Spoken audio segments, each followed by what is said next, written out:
Hollywood কিংবা Bollywood action সিনেমার অন্যতম অনুষঙ্গ হলো স্ট্যান্ট। অনেকেই হয়তো হিরো কিংবা ভিলেনের ঝুঁকিপূর্ণ দৃশ্য দেখে পুলকিত হন, কিন্তু এসব দৃশ্য ধারণ কিভাবে করা হয় তা ভাবলেই গায়ে কাঁটা দেয়। রূপালী পর্দায় অ্যাকশন দৃশ্যের আড়ালে লুকিয়ে থাকে ভয়, ঝুঁকি আর মৃত্যুর মুখোমুখি হওয়ার গল্প। এসব অ্যাকশন দৃশ্য ধারণে স্ট্যান্টম্যানরা মূল ভূমিকা রাখলেও অনেক অভিনেতাই ঝুঁকিপূর্ণ দৃশ্যে নিজেই অংশ নেন। বলিউডে এমন কিছু সিনেমায় স্টান্ট দৃশ্যে কাজ করতে গিয়ে ঝুঁকির মুখে পড়েছিল তারকাদের জীবন। বলিউড ইতিহাসের সবচেয়ে ভয়ঙ্কর শুটিং দুর্ঘটনার একটি ঘটে অমিতাভ বচ্চনের কুলি সিনেমায়। একটি অ্যাকশন দৃশ্যের সহ অভিনেতা পুনিত ইসরায়েলের ভুলে পেটে গুরুতর চোট লাগে নায়কের। তীব্র সেই আঘাতে সঙ্গে সঙ্গে শরীরে অভ্যন্তরে রক্তক্ষরণ শুরু হয়। অবস্থা এমন পর্যায়ে পৌঁছায় যে অমিতাভ বচ্চন মৃত্যুর মুখ থেকে ফিরে আসবেন কিনা তাই নিয়ে সংশয় দেখা দেয়। তার সুস্থতার জন্য সবাই প্রার্থনা করতে থাকেন। কয়েকদিন মৃত্যুর সঙ্গে লড়াই করে অবশেষে তিনি সুস্থ হন। হিন্দি সিনেমার অন্যতম সারা জাগানো অ্যাকশন থ্রিলার সিনেমা খিলাড়ি। 1992 সালে অক্ষয় কুমার এই সিনেমা দিয়েই তারকা খ্যাতি পান। সে সময় সিনেমার ঝুঁকিপূর্ণ অ্যাকশন দৃশ্য নিজেই করার চেষ্টা করেন। খিলাড়ির একটি দৃশ্যে চলন্ত ট্রেন থেকে লাফ দেওয়ার সময় তার পা পিছলে যায়।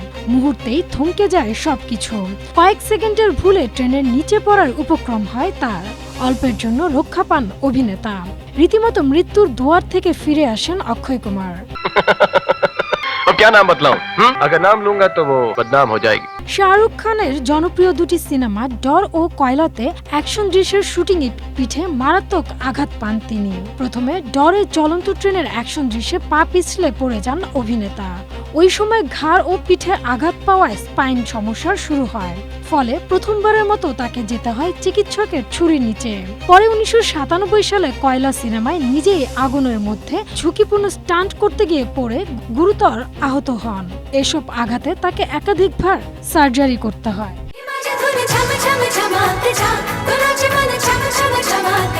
সঞ্জয় লীলা বানসালের বাজিরাও মাস্তানি সিনেমায় লাভনি নাচটির শুটিং করতে গিয়ে আহত হয়েছিলেন দীপিকা পাড়ুকোন। তার দুই পায়েই 3টি করে ব্যান্ডেজ লাগাতে হয়েছিল। একই সিনেমার একটি যুদ্ধ দৃশ্যে ভারী পোশাক ও জটিল সেটে কাজ করতে গিয়ে মারাত্মক ক্লান্তিতে জ্ঞান হারান অভিনেত্রী। সে সময় চিকিৎসকরা জানান আর একটু দেরি হলেই বড় বিপদ ঘটতে পারত দীপিকার। বলিউডের কিংবদন্তি অভিনেতা ধর্মেন্দ্রর ক্যারিয়ারের অন্যতম স্মরণীয় সিনেমা ফুল অর পাত্থার।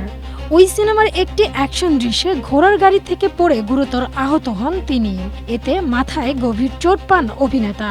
সে সময় স্টান্ট ডাবল ব্যবহার বেশি প্রচলিত না থাকায় পরিস্থিতি আরো ভয়াবহ হয়ে ওঠে। 2017 সালে মুক্তি পাওয়া টাইগার জিন্দা হে সিনেমার শুটিং করতে গিয়ে গুরুতর আহত হন বলিউড ভাইজান সালমান খান। অস্ট্রিয়ায় বরফাচ্ছন্ন এলাকায় শুটিং এর একটি দৃশ্যে প্রায় 30 ফুট উঁচু থেকে লাফ দেন তিনি। নিরাপত্তা ব্যবস্থা থাকলেও তীব্র ঠান্ডা ও জায়গা পিচ্ছিল থাকায় পায়ে গুরুতর আঘাত পান অভিনেতা। এছাড়াও সম্প্রতি লাদাখের বরফ আবৃত এলাকায় ব্যাটল অব গালওয়ান সিনেমার একটি ফাইটিং দৃশ্যের সময় দুর্ঘটনায় পড়েন সালমান। এতে গুরুতর চোট পান অভিনেতা। Humaira Siddika, Asia post.